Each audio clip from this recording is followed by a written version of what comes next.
байх гэж их хүлээлттэй байсан.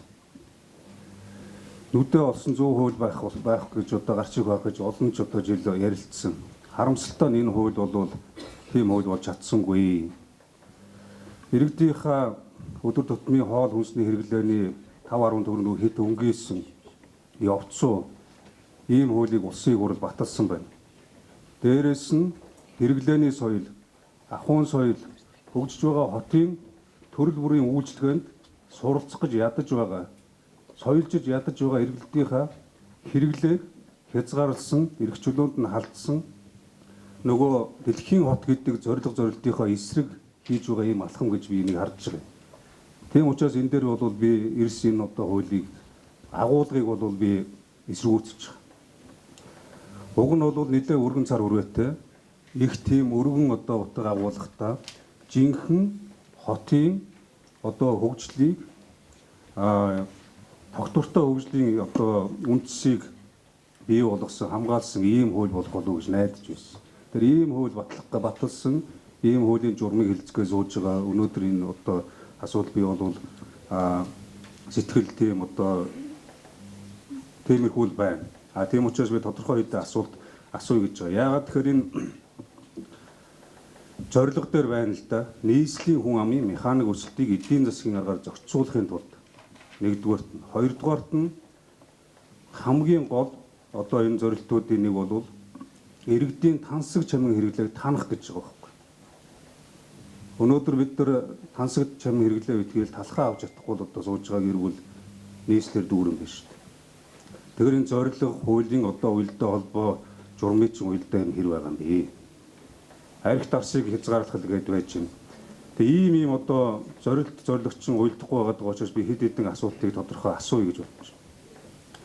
Нэгдүгээрт нь хэрвээ арх тамхины хэрэглээг хязгаарлах гэж байгаа бол яагаад зөвхөн арх тамхиныхаа үйлчилгээн дээр энийг тавьж болоогүй юм бэ?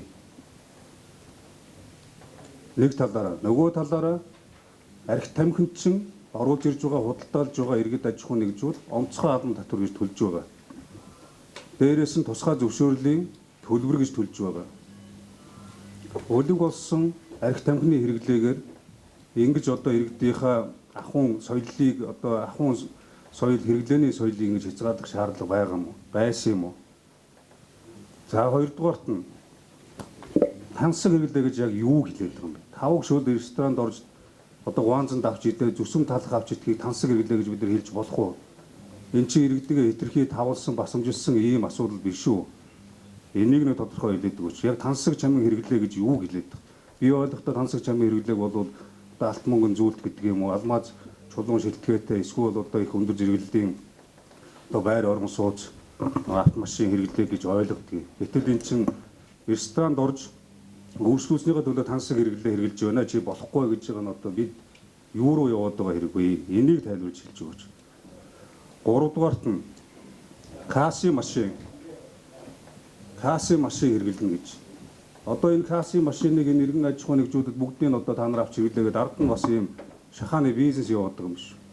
Энэ дээр хэдэн төгрөг зарцуулах гэж байгаа юм. Хэдэн төгрөгийн касси машин нийлүүлэх гэж байгаа юм. Хэн авч хэрэглэх гэж байгаа гэдэг дээр бас хариулт авъя. Манай энэ дүгнэлт уншиж байгаа одоо хороодын хүмүүс зарим хүмүүс бол энэ бусад орны жишгээр гэж яриад байна. Маш их ярьж байна. Бид бол бусад орны жишгийг, хөгжингөө орнуудын жишгийг дагах ёстой.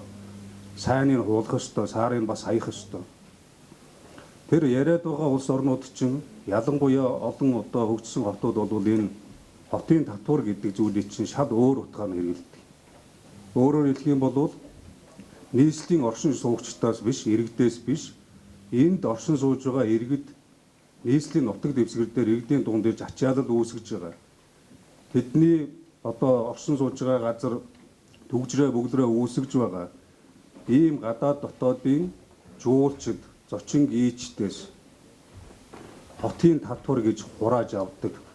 Жишээ нь Берлин хот бол 14 онд энэ хотыг анх удаа одоо нэвтрүүлсэн. Ром хот бий, Амстердам хот бий 10 онд. Хөгжингөө орнууд бол сүүлийн 4-5 жилд энэ хотын татвар гэдгийг бий болгосон.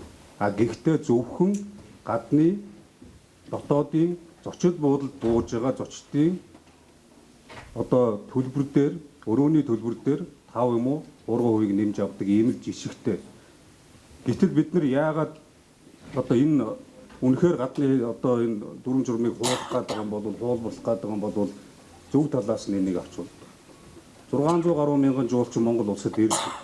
Тэр бүхнээс авах ёстой. Түүнээс биш нийслэлд амьдарч байгаагаа төлөө биш нийслэлийн иргэдэд хүндрэл зэрэгдэл учруулж гэдэг юм уу ирж байгаа хүмүүсээс л авах ёстой гэсэн ийм зарчмыг тэр хуулбарлах гэдэг улсууд чинь хэрэгэлдэг юм аа.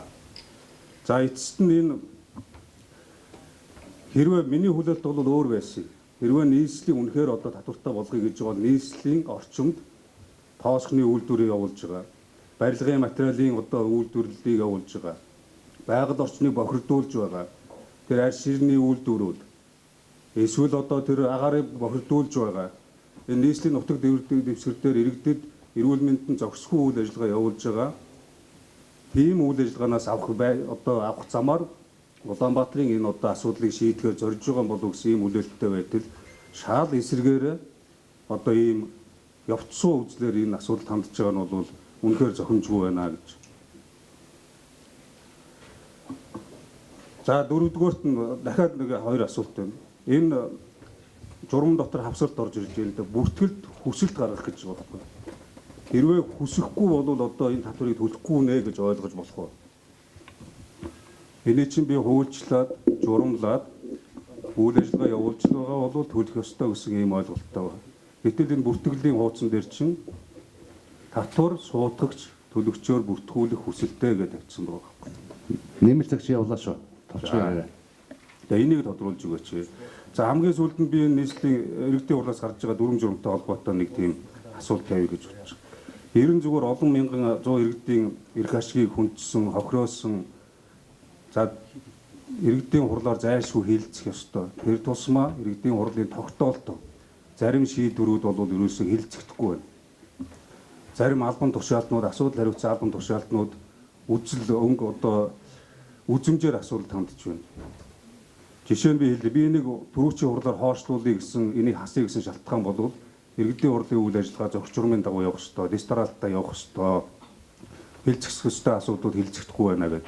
Өөрөөр хэлбэл 2014 онд хилцсэн иргэдийн хурлаар дүрм журам боловсруулж оруулж ирээ гэж жилийн өмнө үүрэг даалгавар өгсөн журам өнөөдөр хүртэл хилцэгдэж, батлагдаж нэг ч удаа. За хугацааны хугацаа дуслаа.